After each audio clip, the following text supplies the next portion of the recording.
Hi friends, welcome to Kavita's Kitchen. இன்னைக்கு நம்ம கிச்சன்ல எக் ஃப்ரைட் ரைஸ் தான் செய்யறோம். வாங்க இப்போ இந்த எக் ஃப்ரைட் ரைஸ் எப்படி செய்யறதுன்னு பார்க்கலாம். Friends, இப்போ அடுப்புல ஒரு ஃப்ரை பேன் வச்சுட்டு ஒரு 3 டீஸ்பூன் குக்கிங் ஆயில் சேர்த்துட்டேன். இப்போ இதுல நான் வந்து ஒரு 5-6 வெள்ளை பூண்டு குட்டி குட்டியா சாப் பண்ணி வச்சிருக்கேன்.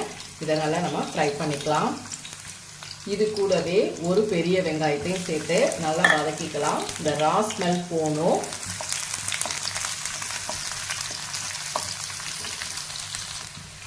ஃப்ரெண்ட்ஸ், இப்போ நமக்கு இந்த ஆனியனும் வெள்ளை பூண்டு நல்லா வதங்கிருச்சு. நான் இன்னைக்கு வந்து ஒரு கப் அளவுக்கு குடமிளகாய் எடுத்திருக்கேன், இந்த மாதிரி கட் பண்ணது.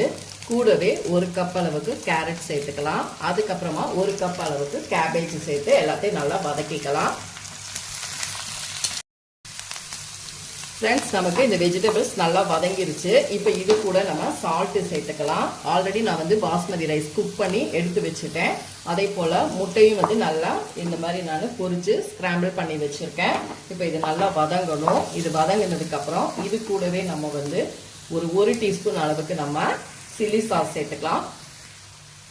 இது கூடவே 1 டீஸ்பூன் அளவுக்கு நம்ம சோயா சாஸ் சேர்த்துக்கலாம். இப்போ இது எல்லாத்தையும் நல்லா வதக்கி கொடுத்துக்கலாம். இப்போ இது கூடவே நம்ம 1 டீஸ்பூன் அளவுக்கு பெப்பர் பவுடரும் சேர்த்துட்டு நல்லா வதக்கிக்கலாம். ஃப்ரெண்ட்ஸ், இப்போ நம்ம எக்கு வந்து உள்ள சேர்த்துக்கலாம். நீங்க வந்து முட்டையில வந்து கொஞ்சமா பெப்பர் பவுடரும் சால்ட்டும் சேர்த்துட்டு இந்த மாதிரி நல்லா பொரிச்சு எடுத்துக்கோங்க.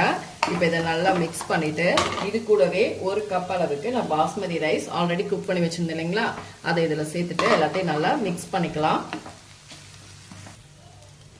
லாஸ்டா இன்னும் 1 டீஸ்பூன் நம்ம பெப்பர் பவுடர் சேர்த்துட்டு எல்லாத்தையும் நல்லா மிக்ஸ் பண்ணிக்கோங்க. இப்போ நான் ஸ்டவ் ஆஃப் பண்ணிட்டேன். அவ்வளோதான், நமக்கு சூப்பராக நமக்கு எக் ஃப்ரைட் ரைஸ் ரெடி ஆச்சு.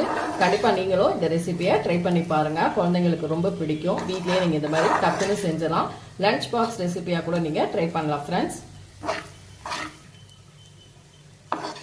இந்த மாதிரி ரைஸை நீங்கள் வந்து இப்படி பண்ணிக்கோங்க. அப்போதான் நமக்கு நல்லா உதிரி உதிரியாக பர்ஃபெக்டாக இருக்கும்.